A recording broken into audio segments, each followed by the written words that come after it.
పత్రిజీ గారు మీకు మిత్రుడిగా ఒక గైడ్గా బాగా ఉన్నారు. ఎంతో అనుబంధం ఉంది, అంటే ఒక ఫ్రెండ్షిప్, ఒక బాండేజ్ ఉంది. ఆయన శరీరాన్ని వదిలినప్పుడు ఎలా ఫీల్ అయ్యారు?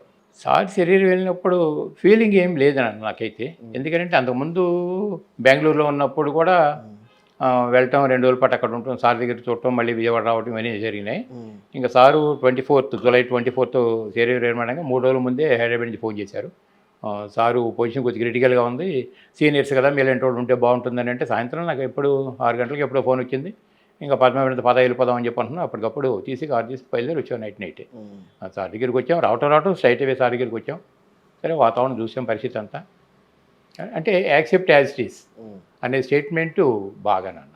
అంటే సన్నివేశాన్ని మిత్రుడు ఫిజికల్ బాడీలో ఉండట్లేదు ఇంకా, లేదా ఒక గైడ్ ఫీలింగ్ కూడా అసలు ఎందుకో రాలేదు. అది మరి మైండ్ బ్లాంక్ అయిందో తెలీదు.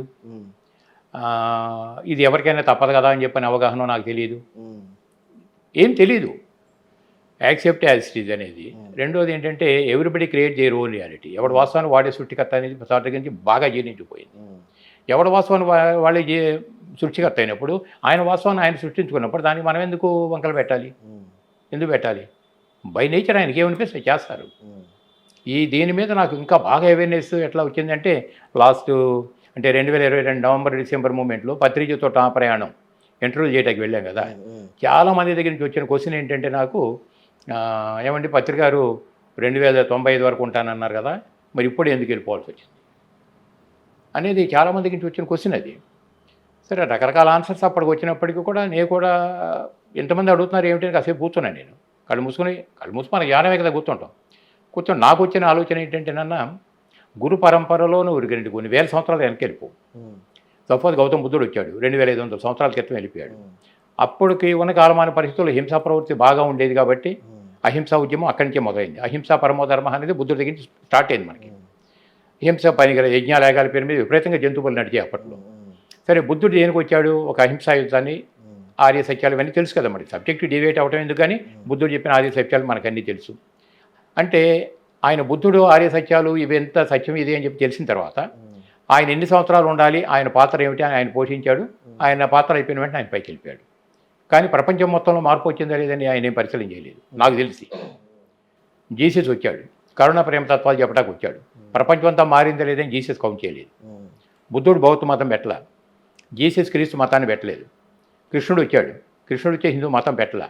వీళ్ళంతా ఆయా కాలమాన పరిస్థితుల్లో సమాజానికి ఏ విధమైనటువంటి జ్ఞానాన్ని అందించాలన్నంత వరకు అందించారు, వాళ్ళు వెళ్ళిపోయారు.